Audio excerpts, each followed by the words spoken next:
Good morning, and thank you for joining us as we honor those who have served our nation.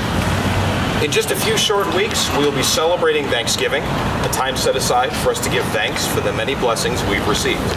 These blessings may vary from household to household, but one does not: the blessing of living in a free land. Veterans Day offers us the opportunity to thank those who have fought for us and served to preserve these freedoms that we enjoy and sometimes take for granted. At a time of year when so much of our time and energy is spent gearing up for celebration, let us remember to thank those in our lives who responded to the call of duty, sacrificing their time, their skills, and their labor, putting their lives at risk, putting their lives at home on hold to preserve the freedoms that we hold so dear. Finally, join me in a moment of silence as we thank those veterans who were called upon to lay their lives on the altar of freedom.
And distinguished guests. Today we gather as an entire student body to celebrate, learn, and honor Veterans Day. Today is a different type of assembly. It's a quiet remembrance. It is our expectation that you as an audience are respectful, responsible, and keep it safe during our assembly. Thank you in advance to our teachers who spent countless hours planning and preparing for today. Thank you to our student speakers and our musicians. Finally, thank you to our distinguished guests and veterans. At this time, please quietly rise for the entrance of our veterans, followed by the presentation of colors by the Marmion Color Guide.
be seated.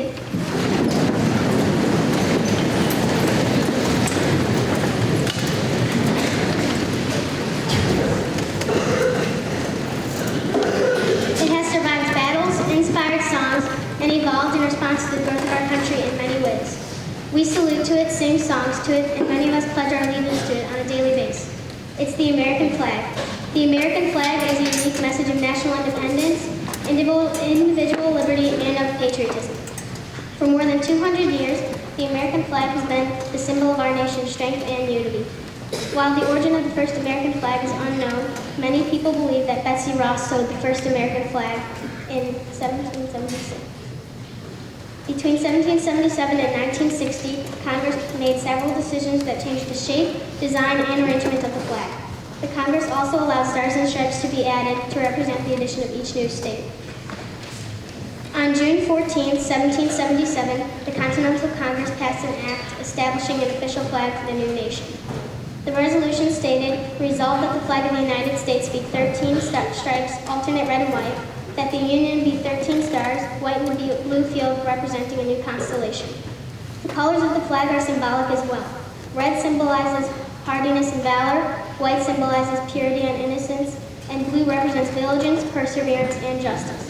The stripes represent the 13 original colonies, and the stars represent the 50 states of the Union.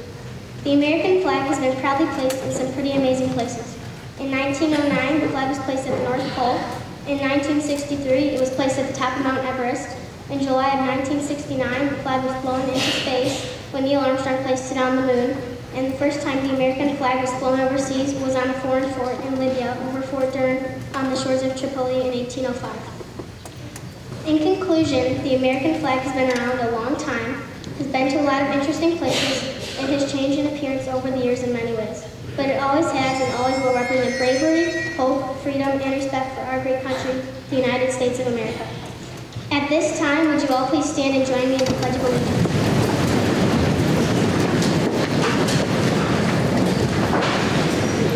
I pledge allegiance to the flag of the United States of America and to the republic for which it stands, one nation, under God, indivisible, with liberty and justice for all.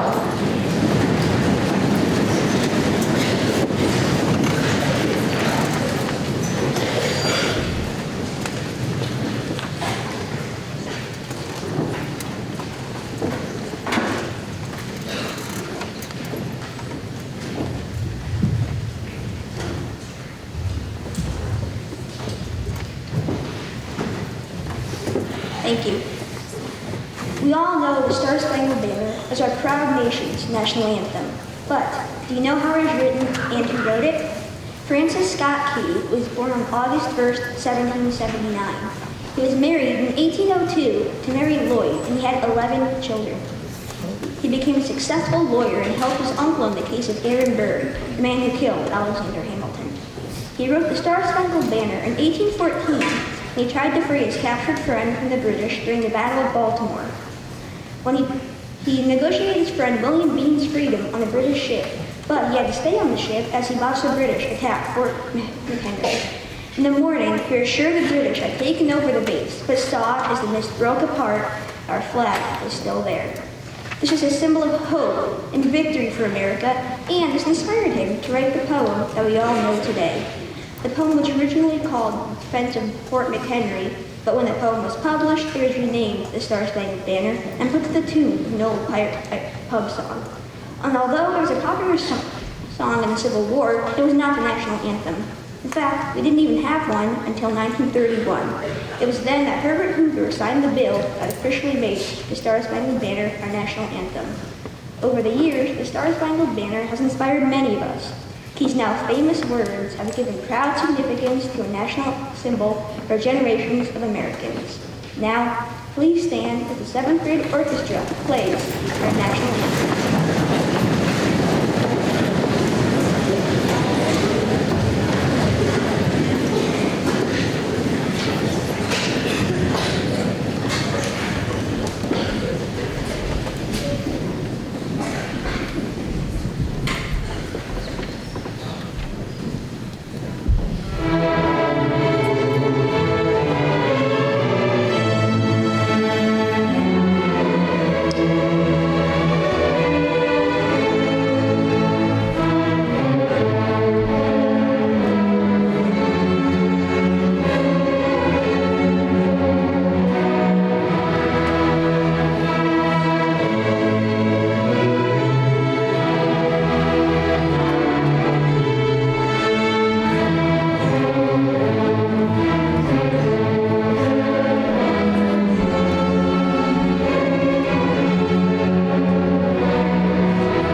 We've done a few Veterans Days before.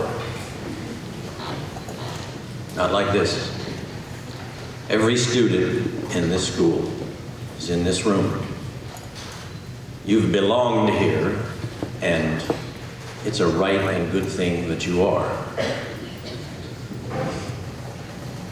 Some have said everybody should be here. It's finally happened. Hopefully this is the way it always will be.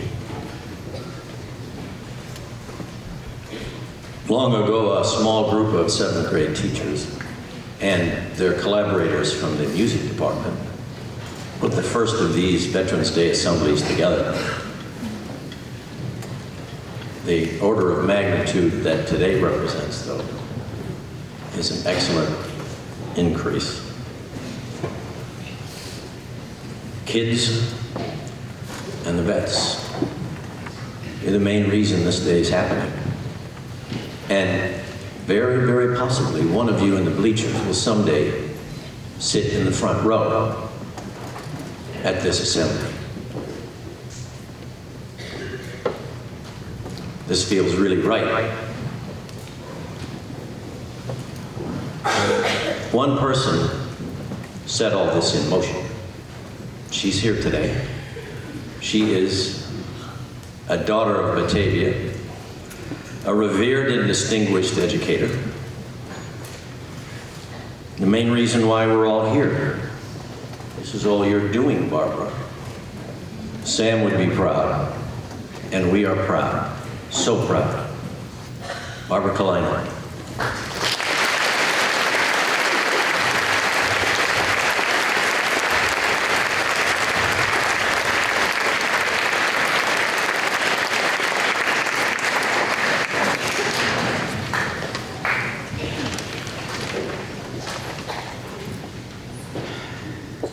I cannot begin to tell you how impressed I am with this student body. You have exceeded all expectations for the welfare and goodness of our future. And that's not how I started my speech. But you overwhelmed me.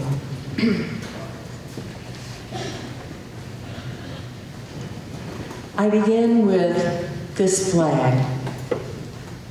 How many of you have ever seen a flag folded like this? Raise your hands. Good. This was the flag that draped my father's coffin. He was a World War II veteran. He served on an LST called a landing ship tank. But in the service, they called it a low, slow target. He was hit by a kamikaze boat, but the heroics of members of his ship took that damaged ship to safety, and they came home. Like all memories, my memory of my dad and his stories stirs my emotion. But like all other memories, they are fragile. Personal memories are easy to remember. Collective memories, such as those shared by the city, our nation, the world, this school, require reinforcement against forgetting.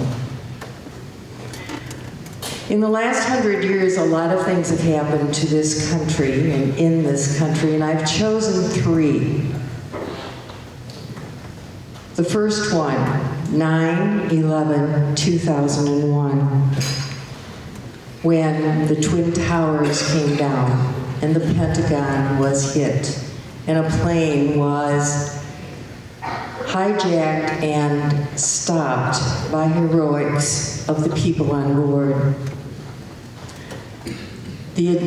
It's ancient history to you young people sitting here, but the adults in the audience can tell you exactly where they were and what they were doing when they heard that news. Mr. Holm came to my room and told me, and I thought, what is he talking about? And then we saw on TV. My daughter lived and worked in mid-Manhattan.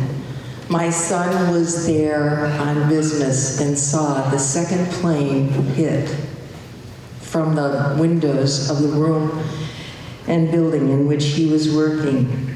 I was horrified. I was scared. Those images and actions imprinted a horrendous piece of history on my mind. But the American people remembered who they were and rose up in unity. In 12/7/1941, there was an attack on Pearl Harbor.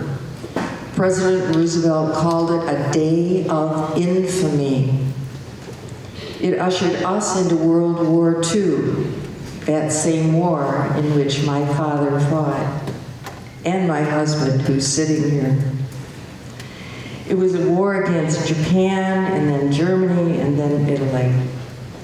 And going back even further, 98 years, President Woodrow Wilson named November 11th in 1918 as Armistice Day, a day to commemorate the end of a war that was to end all wars. In 1938, the year I was born, it was named a federal holiday. I don't think that was planned that way. I was in Louise White School, and it was still Armistice Day. And on the 11th hour of the 11th day of the 11th month, we stood, faced east, put our hands over our hearts, and remembered Woodrow Wilson's words that the memory of that day and time, and to perpetuate peace through goodwill and mutual understanding between nations. And we're still working for that. In 1954, it was changed to Veterans Day, to honor all veterans who served in all capacities. Then the day began to move in time and purpose. The significance was diminished, its purpose was diminished. It was put on as a Monday then, so that people could have a longer weekend. And as we did not commemorate anymore the significance of this day, its meaning began to be lost. However, the veterans and the citizens strongly objected to this, the power of the citizen. and President Gerald Ford returned the day to its original date, November 11th. Like the nation, however, Batavia Public Schools kind of wandered around in the commitment toward what Veterans Day was all about, and school was not scheduled on Veterans Day. And our collective memory that is so fragile began to fade. However, it began when they started to have school again on Veterans Day in 1990s when we moved into this building. My team decided we needed to do something. Each of us had had someone close to us serving in the military. We understood what it was like to have that person gone from our lives, even for a short time. So we decided to reinforce the significance of the day with some sort of a ceremony. But what? What were we going to do? We wanted students to have, as we want you today, to have a personal and a collective memory of the significance and importance of this day. We had a small ceremony. The VFW sent some veterans, my dad among them, to tell their stories. Stories are so important. They taught the students how to fold the flag correctly. Mike Stiers talked a little bit about the significance and the importance and the legends of taps. And then he went out into the hall and played taps so that it echoed. That was our very first Veterans Day celebration. Small, quiet, respectful. But the next year, all the 7th grades were involved. Each team adopted a branch of the service. We created military insignias on poster board, student created. We learned the history of each service branch that we had adopted. We memorized their associated songs, which you will hear a little bit today. We interviewed veterans and families, and those veterans shared their own memories. And then they became literature, English writing assignments.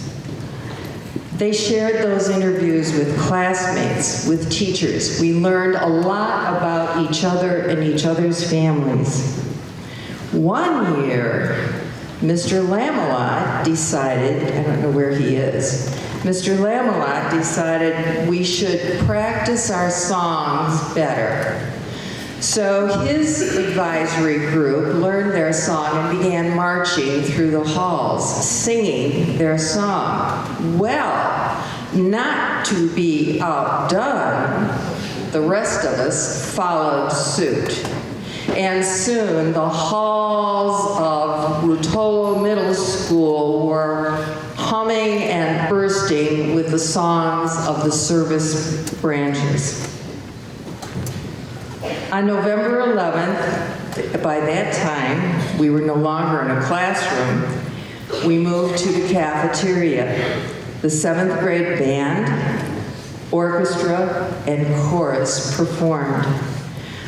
After a parade of flags opened the ceremony, and our honored guests came in. Mrs. O'Hare and speech students gave us historical background and introduced the guest speaker. Veterans shared their personal memories with us and the importance of the day to them.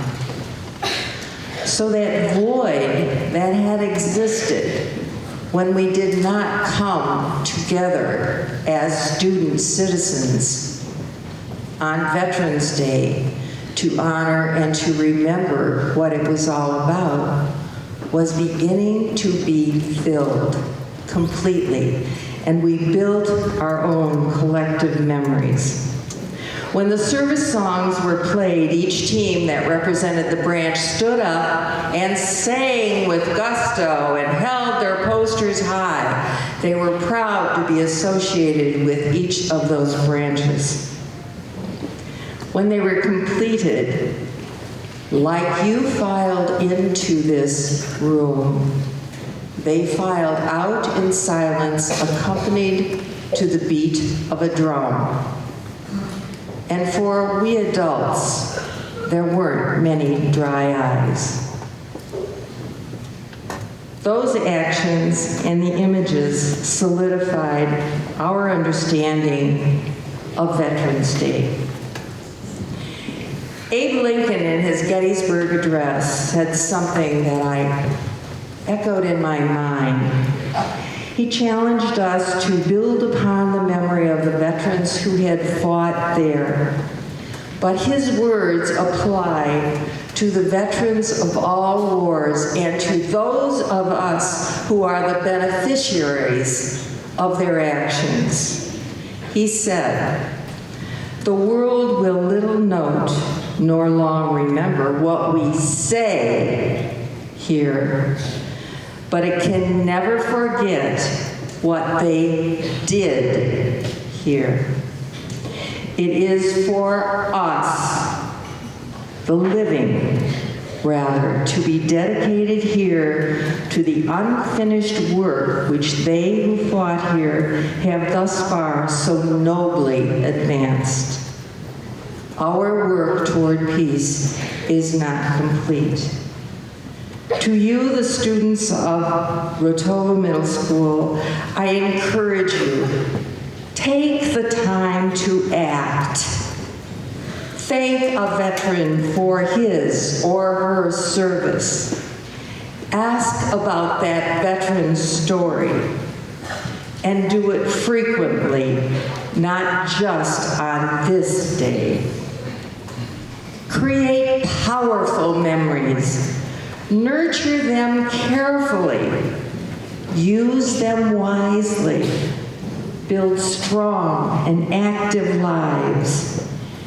Be a proud and productive citizen of these United States of America.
Today we're going to be introducing the incredible veterans for whom we gathered to honor.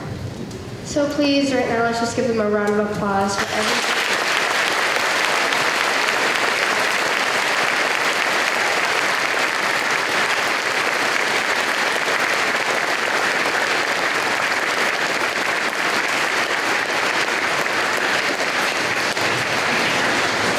Veterans and your escorts, when you say your name, would you please stand? So in our presence today, we have Commander Edward Finnegan, escorted by his wife, Mrs. Finnegan.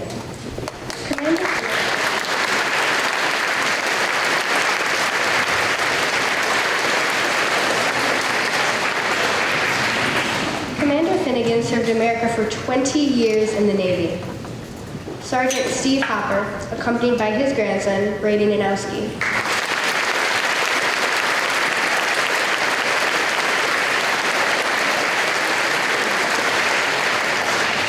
Sergeant Hopper served for 2 years in the Navy. Captain Andrew Worth, he is here with his family members, Rebecca Worth and Tyler Worth.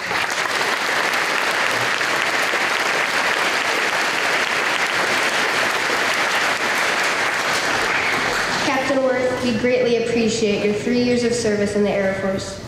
Petty Officer Joseph Quinn, he gave over 3 years of service in the Navy. He's been escorted today by his granddaughter, Ashley Rebecca.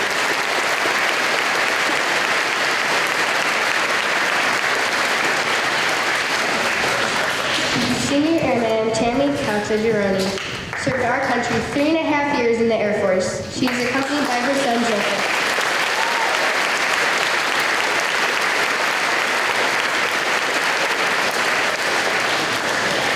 And Specialist Tom Schifferer. He was in the Army for 2 years and is here today with us alongside his granddaughter, Jenna Schifferer.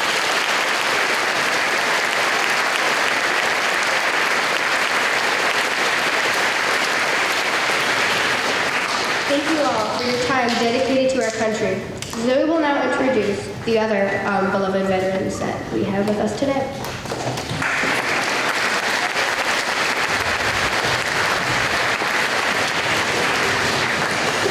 Sergeant Dale Galis, who served in the Air Force for 3 years, is escorted by his grandson today, Nicholas Galis.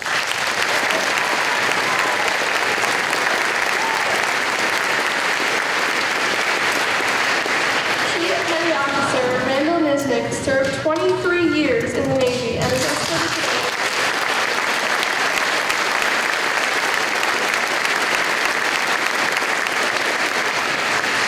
Corporal Steve Mefford served 5 years in the Marines.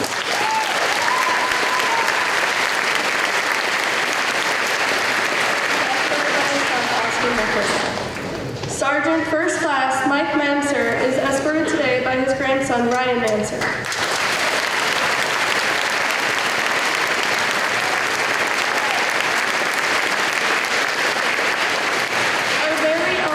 Officer Jeff Thomas served for 4 years in the Navy.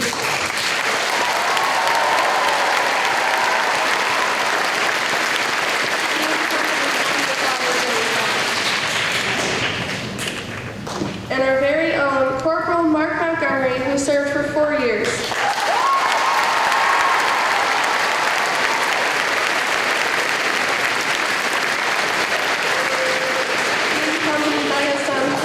Montgomery. Would Howard Cascatalo please stand? We are very lucky today to have a World War II veteran.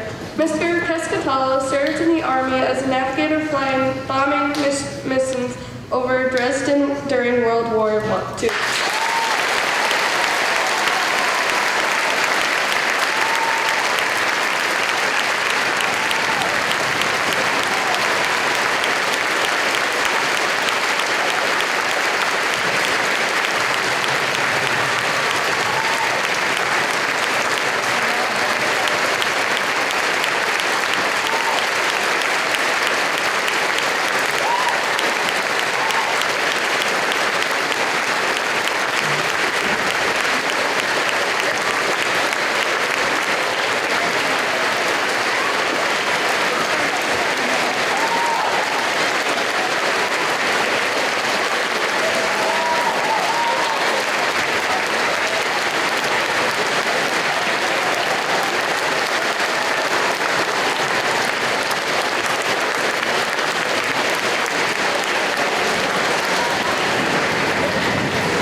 It's inevitable that on this day, there might be veterans here whose names are not to be called, or were not called. One of them, Mr. Richard Kalina, served in World War II. Would you please stand and face the audience to accept their applause?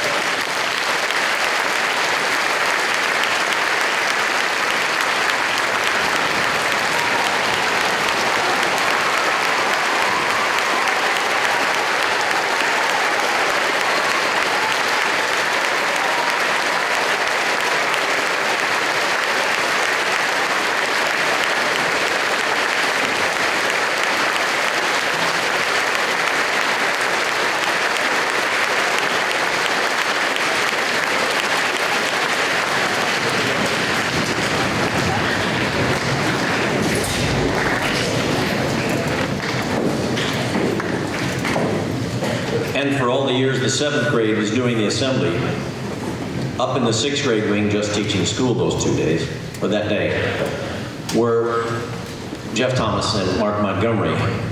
And there's many years that we didn't give them the recognition they deserve, and for that oversight, I know you're going to make us pay, but we thank you. All our students thank you for your service.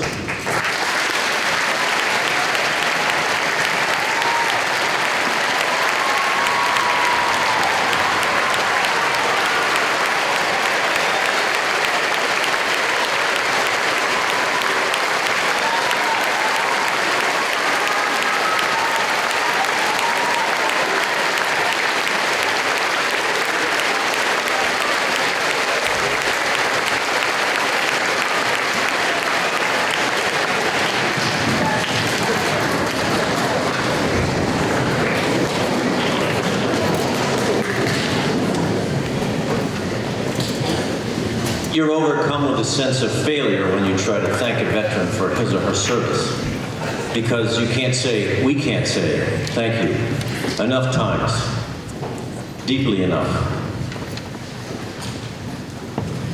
Our students helped us do that today.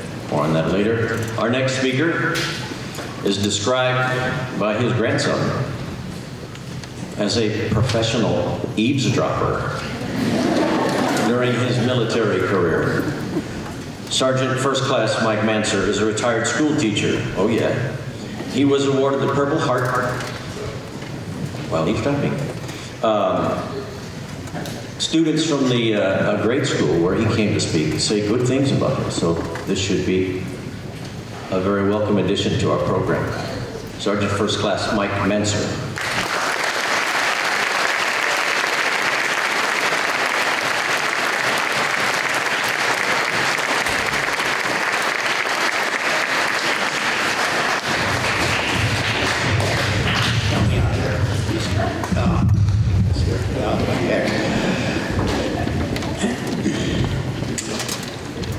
Following up on Barb's comments about memories, I think it's very easy for we veterans,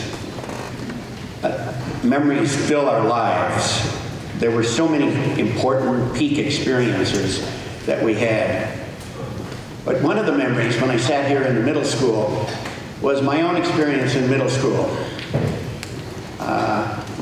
My first girlfriend, way back in 1954, dancing, and later on, going on to high school with friends, and then on to college out in South Dakota, believe it or not. Finally, in the Vietnam War, they were drafting a lot of men and women, and I was drafted in 1964, but I decided to join the regular Army. That was one of the most important decisions of my life. Because from that day on, I was part of the military and very importantly, part of the military training program. When you go into the Army, and I was in the Army, you have lots of tests, and you have to take a lot of tests. And one of the tests I had to take was for language proficiency. And I happened to take 3 years of Latin in high school. And I took French, and I took some German, so I have a language proficiency. And when I took the language test with the military, they decided to send me to Monterey Language Institute in California. And if you haven't heard of it, it's probably the finest language institute in the world. My wife and I just went back last year for my 50th anniversary.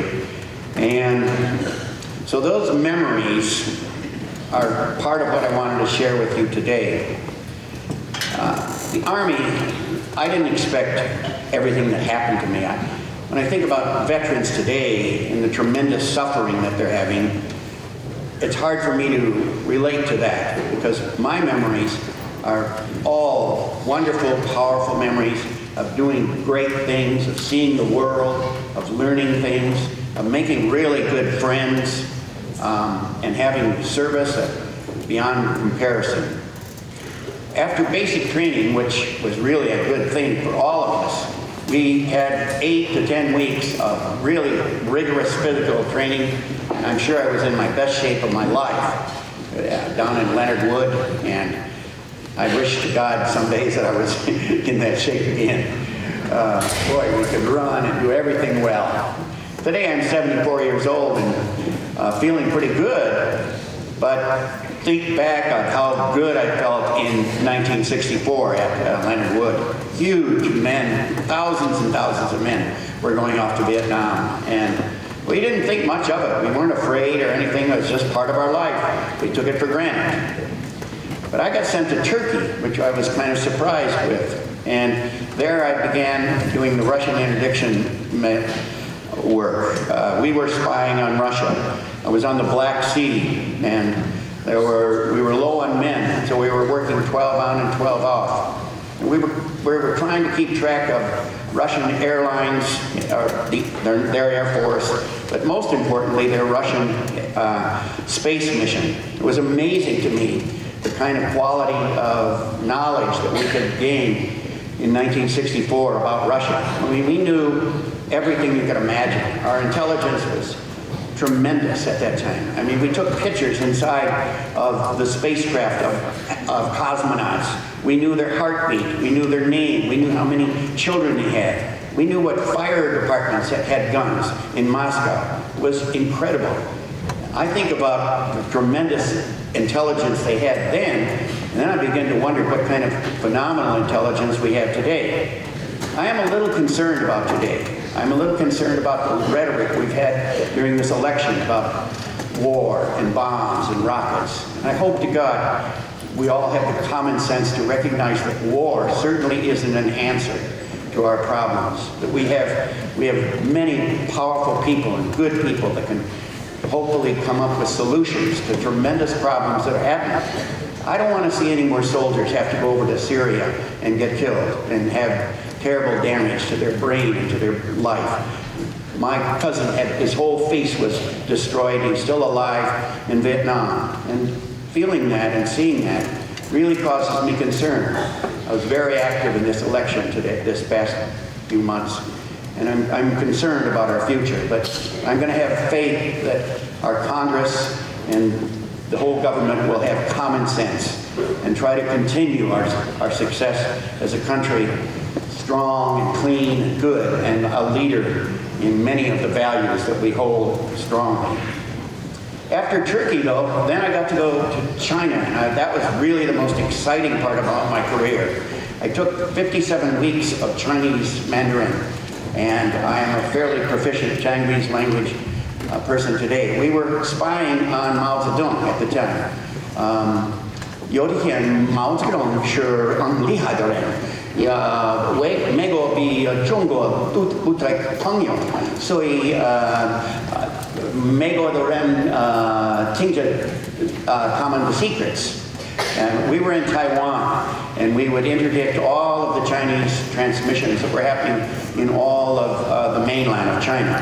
That was pretty amazing. I was a cryptographer that translated Chinese code into American translations and then sent them to DERNZA, the Defense National Headquarters in Washington, D.C. And we worked very hard at it. There were about 7 of us, and we were the linguists that were translating the code that we were intercepting off of Quemoy and Matsu. I was married at the time, and my wife was back here in the United States in Detroit. I live outside of Detroit. I'm a retired school teacher, taught 8th grade science for 36 years. I'm running a nature center now. Ryan, my grandson, we have 7 grandchildren, have all been able to have a wonderful life because of my wife and I having such good luck. Our first child was born while I was in Taiwan, and it was really quite a stressful situation because Carol had a terribly difficult birth. The child was 9 pounds, 10 ounces. She's a little 5'2", incy-beansy little woman, but managed to have that giant kid. Anyway, that whole experience of being away and recognizing that you were part of something very big. I was supposed to go to Vietnam, but fortunately there was a kid in our crypto school who really wanted to go to Vietnam. I didn't want to have anything to do with real war, and I was afraid of getting shot or all of those kind of ugly things that can happen. And so there was a sergeant who had the good sense to recognize this kid's name was Batman. He was much younger. I was older when I was drafted into the service. He really wanted to go to be a war hero and whatnot. And Sergeant Lee, down in Goodfellow Air Force Base in Texas, he put in an order and let Batman go to Vietnam, to Phu Bai, and I got to go to Taiwan. Unfortunately, Phu Bai was overrun just about the next month. Phu Bai was way up near the DMZ. I never did find out about Batman. I know that's not his real name, but I don't remember his real name. He was from Indiana, and he rode a motorcycle, and I think about him often. Even though it's 50-some years ago that we were active, our military thoughts, all of us probably sitting here, are very much a part of our life. And memories help crystallize who we are today. I went to White Elementary School about 4 years ago and spoke again for the Veterans Day. Today, this will be a memory to me. I've never spoken to so many people in my life, even though I've had 5,000 students or better, but never this huge gathering. I want to thank you for letting me have the opportunity to share my thoughts and my suggestions to you. Of course, I hopefully believe that you will be good students. I hopefully you will be a good citizen and vote and become active in our American political process. It's really what makes this country strong. And I believe that my service helped make our country strong, and that all of the veterans who are sitting here, they gave, and nothing like many of them are giving today. I mean, death and bodily injury is just hard to even imagine or accept. And so I hope and pray we do not have war in the future. But I wish you all well. This is a really good school. I taught in middle school, and I've heard really good things about this school. I saw your cross-country team run, and 2 of my granddaughters went here, and they're now in the high school, and I want to thank your teachers for Courtney and Taylor's time here, and thank you all for having me come.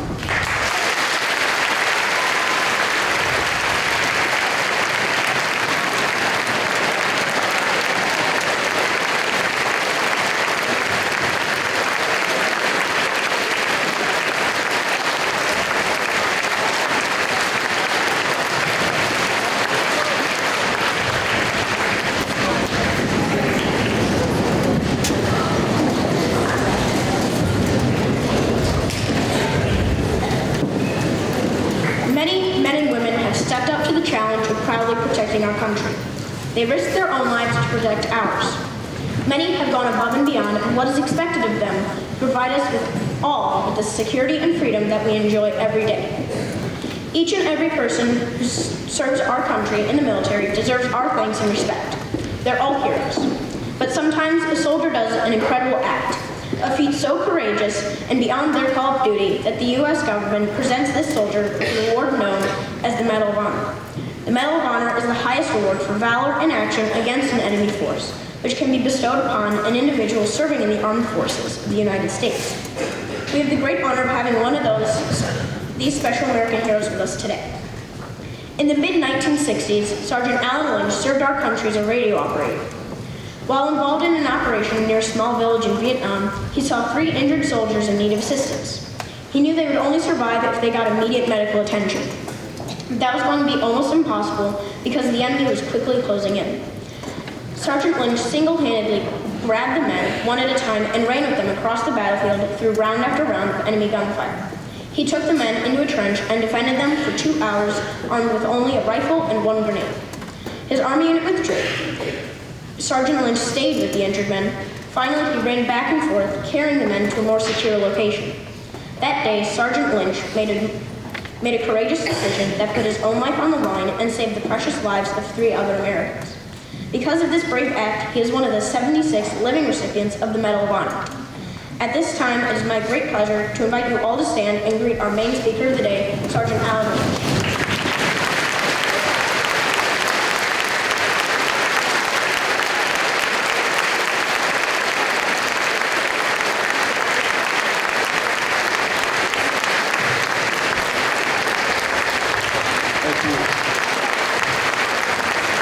Thank you very much.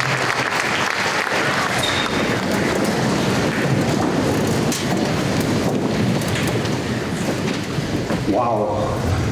Usually it's just a few rows back in here, and this is amazing.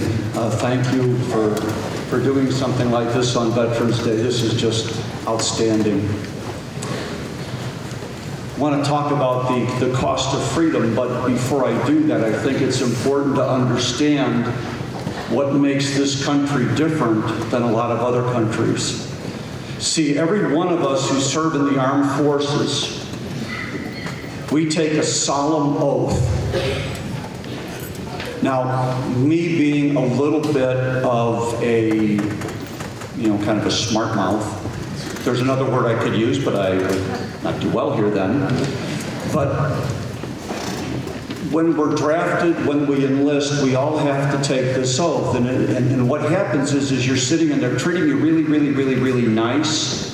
And then some lieutenant will walk in and he'll say, "Gentlemen, could you please stand?" Or "Gentlemen and ladies, now could you please stand?" And you stand and you get into 2 files, and he'll say or she'll say, "Could you raise your right hand?" And then you raise your right hand.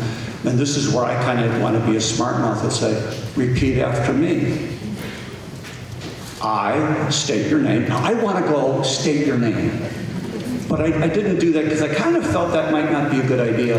So I said, "I, Alan J. Lynch," and then he said, "do solemnly swear that I will support and defend the Constitution of the United States of America against all enemies, foreign and domestic, and will bear true faith and allegiance to the same." See, we don't live in a democracy. You've heard that word splattered all over the place lately. But we do not live in a democracy, and you should thank God we don't. Because if we lived in a democracy, all I'd have to do is get half of you to vote the way I like, and I could discriminate against the other half. If we lived in a democracy, I could get you to say that everybody that wears an orange shirt is bad, and we could all vote on that and say, "Yeah, they're all bad," and then we could do things. But in a constitutional republic like ours, we are protected by the Constitution that gives us our freedoms. No one person can take those freedoms away. When our founding fathers separated from the British Empire, they wrote in the Declaration of Independence these words, very important words: "We hold these truths to be self-evident, that all men are created equal, that they are endowed by their Creator with certain unalienable rights. Among these are life, liberty, and the pursuit of happiness." And what a lot of people miss is that term, endowed by their Creator, because you see, what man can give, man can take away. But what a higher power gives, only that higher power can take away. So our freedom is not based on man. or woman, or any one person, or any one political party, or any one part of our government. It is based upon our Constitution. And the preamble to our Constitution starts off with this: we, the people of the United States of America, in order to form a more perfect union. And then you need to understand and remember the rest. You need to look that up and see what else it says. But it is we, the people, that run this government. It is we, the people, that do this. The Gettysburg Address was cited a little while ago. Abraham Lincoln said, 7 years ago, our fathers brought forth in this continent a new nation, conceived in liberty and dedicated to the proposition that all men are created equal. Now we are engaged in a great civil war, testing whether that nation or any nation so conceived, so dedicated, can long endure. Once again, the idea of freedom and liberty. That's what makes America great. Our Constitution says that everyone has the ability to be the absolute best they can be. Whether you're black or white, Latino, doesn't matter. The Constitution guarantees you that right. Doesn't matter what your lifestyle is, doesn't matter what church you go to, or if you go to church at all. The Constitution protects your rights. And that's what makes this country worth fighting for and worth dying for. That's what makes it.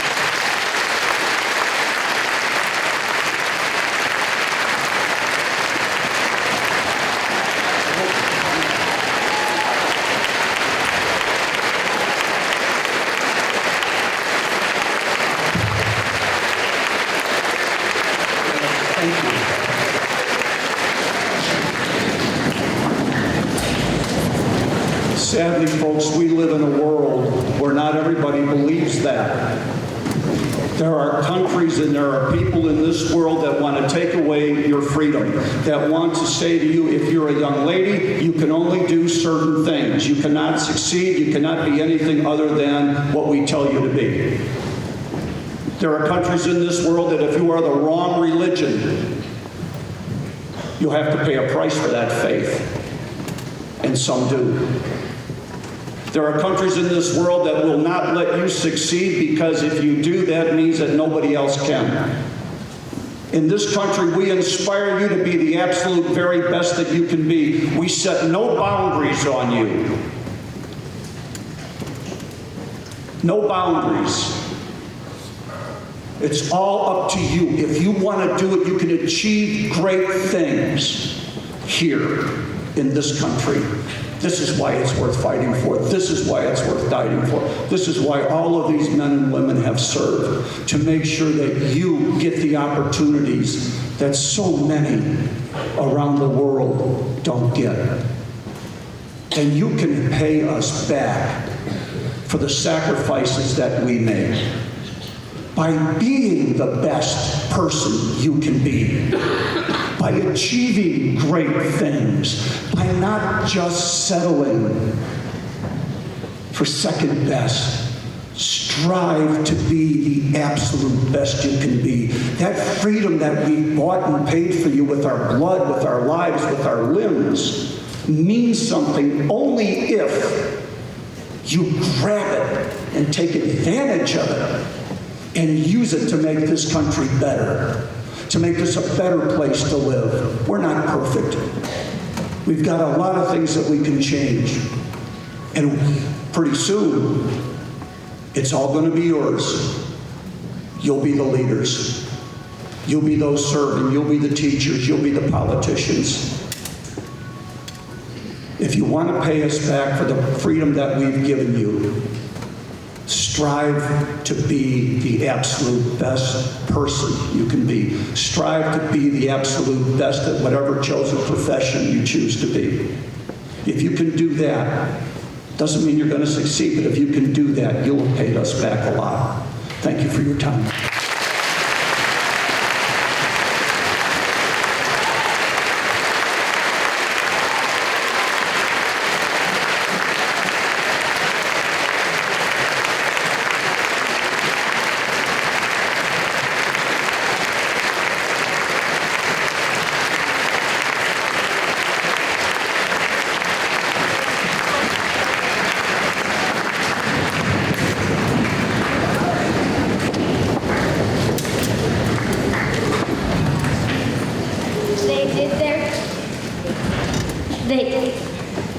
They did their share by Joanna Fuchs.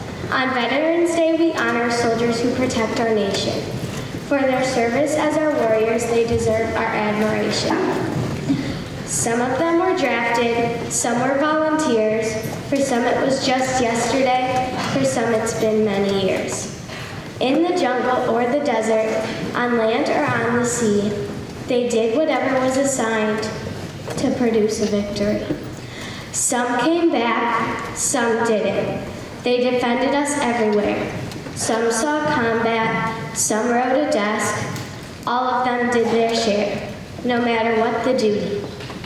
For low pay and little glory, these soldiers gave up normal lives, for duties mundane and gory. Let every veteran be honored, don't let politics get in the way. Without them, freedom would have died. What they did, we can't repay. We owe so much to them who kept us safe from terror, so when we see a uniform, let's say thank you to every wearer.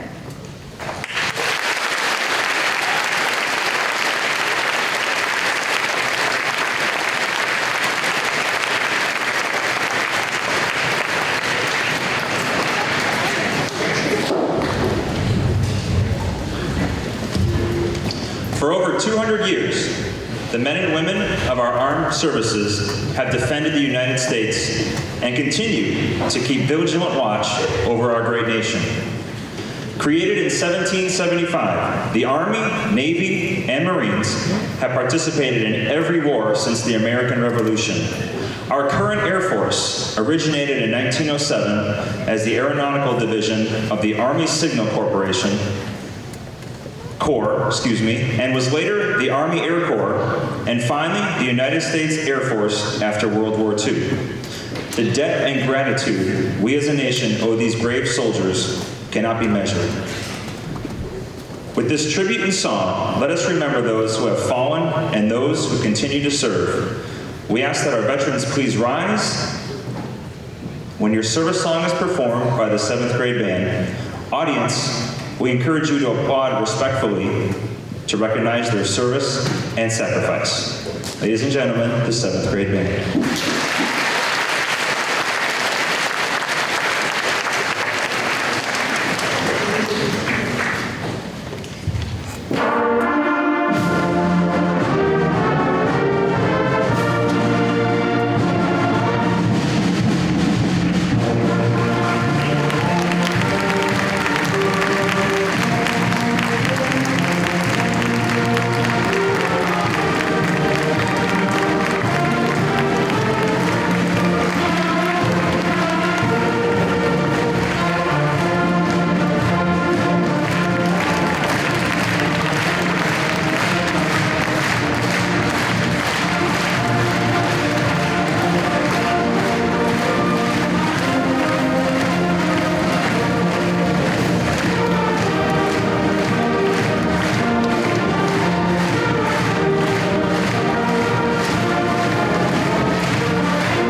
This is just one of the verses from the musical piece Taps.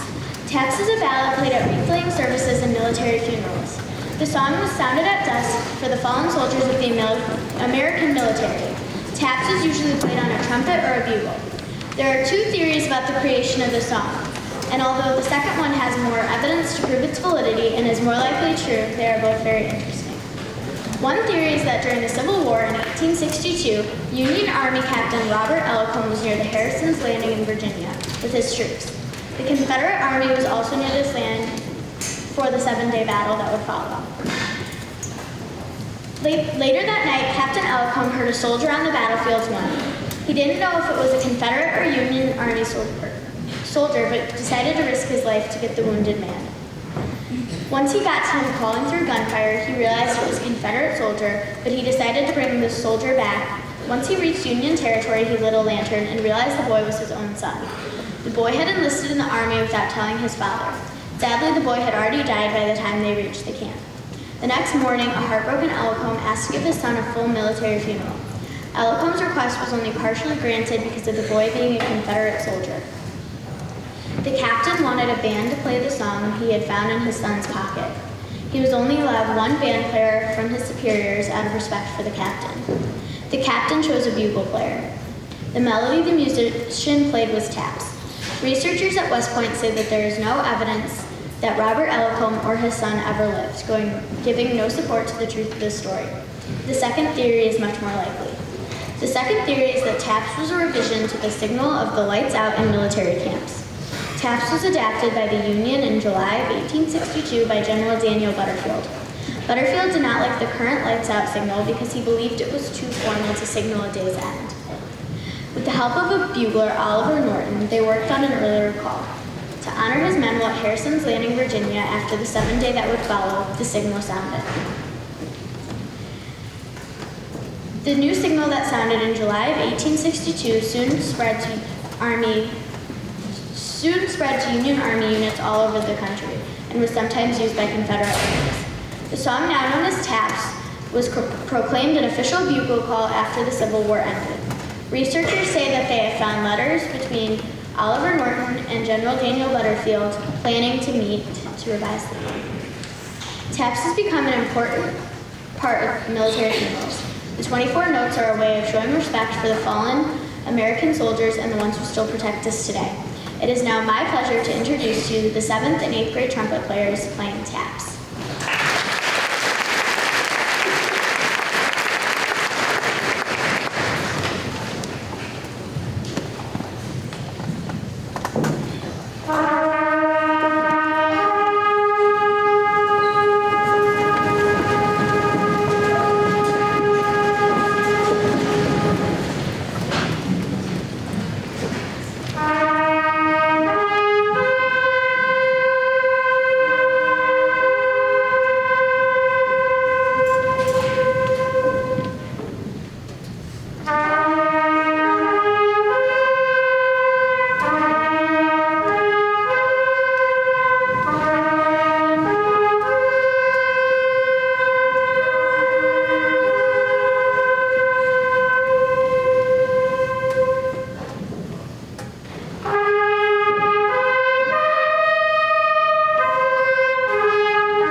The ever-quotable Gettysburg Address contains another line which I commend to you students.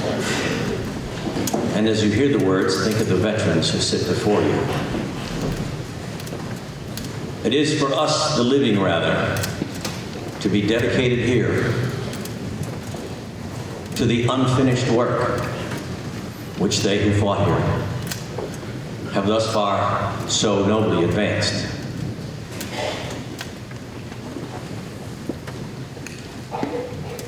Our ceremony is now coming to its end. This section is called Thanks and Gratitude. Thanks, Barbara Kalina. Thanks, Sergeant Alan Lynch.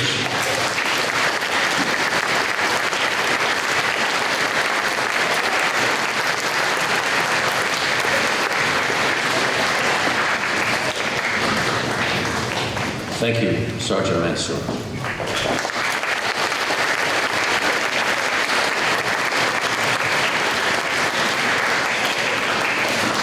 Lots of people in the staff made great efforts to bring this to happen today. They'll not be named specifically; there are too many, and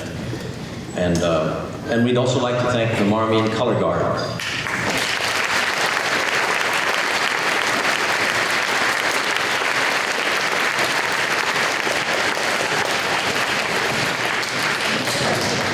And for the first time, and we hope not the last, the addition of bagpipes, Phil Kepler.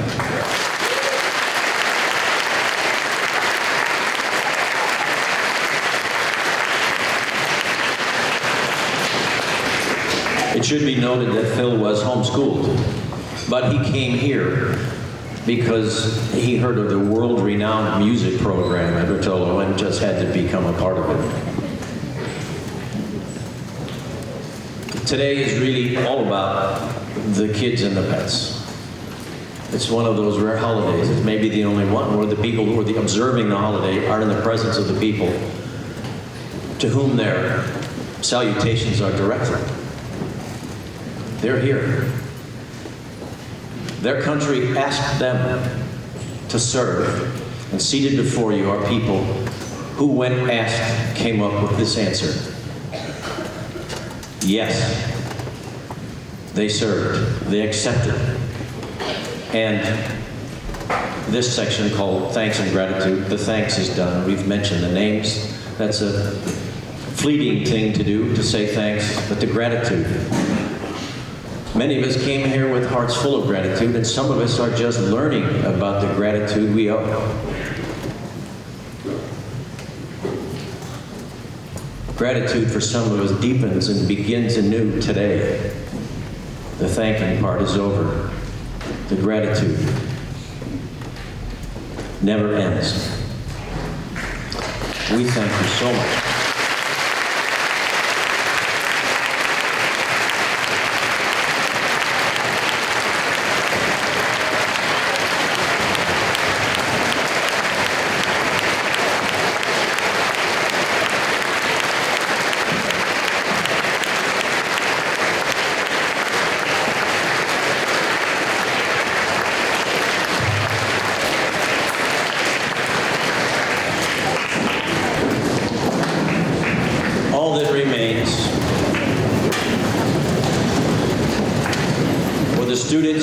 For the students to depart in the manner in which they arrived, filled with a sense of deep respect for the significance of this occasion.